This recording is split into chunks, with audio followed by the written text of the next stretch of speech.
Welcome to China Elite Politics, a podcast about Chinese Communist Party elite politics and operations, US-China relations, and China-related geopolitics. I'm Larry Ong, Senior Analyst at SinoInsider. This is episode 8 of the podcast. In this episode, we will analyze the political signaling in Xi Jinping's recent visit to a CCP battle memorial site in Guangxi Province. Alright, let's begin. From April 25th to April 27th, General Secretary Xi Jinping carried out an inspection of Guangxi in southern China. His first stop on his first day in Guangxi was a memorial park in Guiling's Quanzhou County. The park is dedicated to the Red Army's Battle of Xiang River or Xiangjiang in 1934. According to PRC state media, Xi said at the park, quote, "Why did the Chinese Revolution succeed? The secret is sky-high revolutionary ideals and persistence in the most difficult times. This way, miraculous victories can be continually achieved." Xi added, quote, "While on the new long march to realize struggle goals for the second 100 years, we must hold on to believe in victory, bravely overcome various major risks and challenges at home and abroad, and move forward courageously towards the goal of achieving the new rejuvenation of the Chinese nation." Xi also said, quote, "In the face of even greater difficulty, think about the Long March and the Battle of Xiangjiang.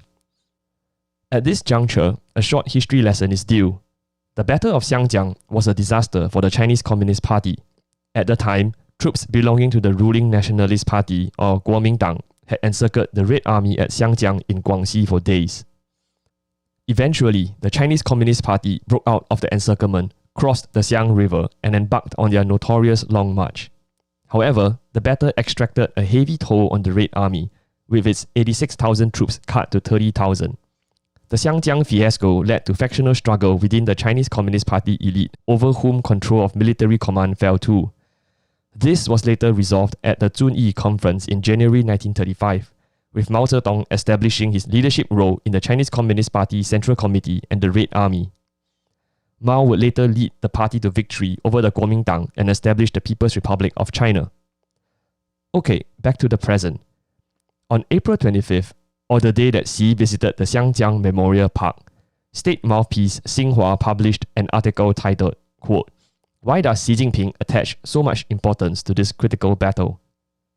Let's look at and comment on some key points of the piece.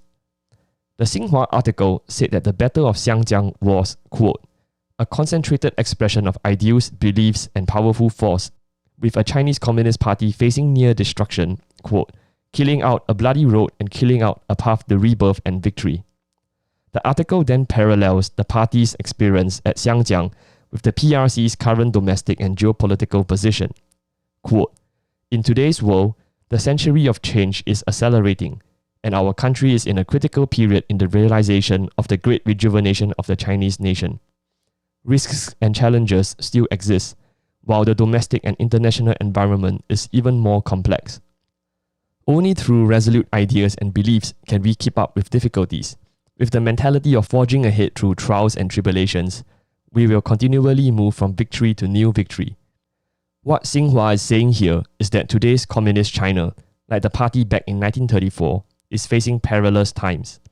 By commemorating the Battle of Xiangjiang, Xi Jinping is reminding the party of its history of surviving crises. The message he wants to get across is that the party can still dominate later, as did its founding revolutionaries. In the meantime, the Chinese Communist Party should have, quote, "strong ideals and beliefs, and trust Xi to lead them through the crisis." Now, on to the next point. The Xinhua piece cites Xi Jinping, quote, "Every generation has its own long march, and every generation must walk its own long march." The article added, "The path of the new long march will feature one blockade line after another, as well as Loushanguan passes and Lazhikou passes. However, quote, great struggle is inseparable from revolutionary heroes' fearless spirit of sacrifice." Here, Xinhua is comparing Communist China's current difficulties with the Long March and is calling on the Chinese people to make sacrifices to tide over tribulations. The article is also repackaging Xi's policy and governance failures as a price that must be paid in treading the new Long March. Finally, the Xinhua article describes the disastrous Battle of Xiangjiang as a, quote, "great new turning point for the Chinese Revolution." The article adds that, quote, "The correct path can only be validated from bloody lesson after bloody lesson, and the revolution will eventually find its bright direction." Further, the deeper historical value of the Xiangjiang fiasco is, quote, "establishing the correct leadership of the Chinese Communist Party Central Committee." Here, Xinhua is again defending Xi Jinping's policy and governance failures as, quote, "bloody lessons that serve to illuminate a bright direction for Communist China."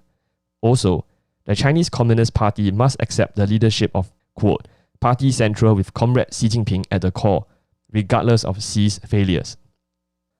The Xinhua piece on why Xi is attaching importance to the Battle of Xiangjiang is meant to decode his political signaling to people who may not know their Communist Party history. The piece is also meant to spell out the politically correct way to interpret Xi's visit to the Xiangjiang Memorial Park, especially to those who do know their party history.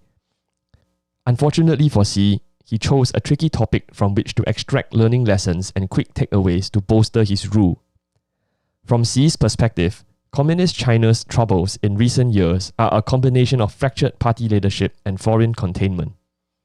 Just like how the Red Army was encircled by the Kuomintang at Xiangjiang, Communist China is being encircled by the United States with its trade war and sanctions, as well as a growing global anti-CCP coalition.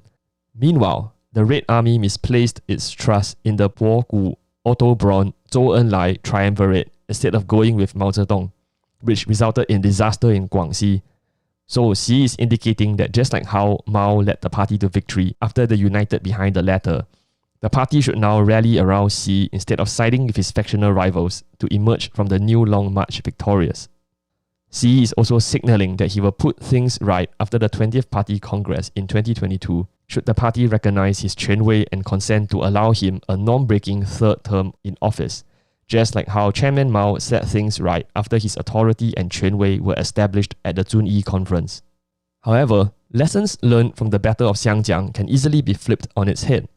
From the perspective of Xi Jinping's rivals, Communist China is in its current predicament precisely because of Xi's inept leadership. In other words, Xi and his allies represent the Po, Braun, Zhou triumvirate which allowed the Red Army to be encircled by enemies, while Xi's rivals are the Mao Zedong figure who will bring order out of chaos of Xi's China. Factional struggle aside, will PRC officials heed Xi Jinping's call to display a, quote, "fearless spirit of sacrifice"? We believe that times and people have changed drastically between 1934 and 2021. Back in 1934, the failures of communism were not readily apparent and times were already hard. Thus, idealistic young Chinese Communist Party revolutionaries were willing to display sheer grit, tenacity, and a fearless spirit of sacrifice to fight for what they believed would be a utopian future for themselves and China. But in 2021, PRC officials more or less know that Marxism-Leninism has reached a dead end and there is no utopia at the end of sacrifice. Moreover, many officials had it very good during the Jiang Zemin and Hu Jintao years when money was pouring into the mainland after China's entry to the WTO. Corruption was then also rampant and unchecked. Today, PRC officials have great reason to be resentful of Xi Jinping for clamping down on corruption and stringently checking their excesses. Officials are also aware that Xi's aggressive foreign policies are partly to blame for the current foreign encirclement of Communist China. In other words, party members and PRC officials will more likely find Xi's political messaging surrounding the Battle of Xiangjiang to be more alienating than inspiring. Xi may not be able to find many officials willing to take his exhortations to heart and struggle unreservedly for the Communist Party like the founding revolutionaries to deliver, quote, pie-in-the-sky political goals. To recap briefly, we looked at Xi Jinping's commemoration of the Battle of Xiangjiang and state media's interpretation of his political messaging. We also looked at how his factional rivals might instead view his political allusion. Finally, we looked at why today's PRC officials might not be inclined to heed Xi's call for greater sacrifice. That's it for today. If you found the information and analysis useful, please feel free to share it with others. See you in the next episode.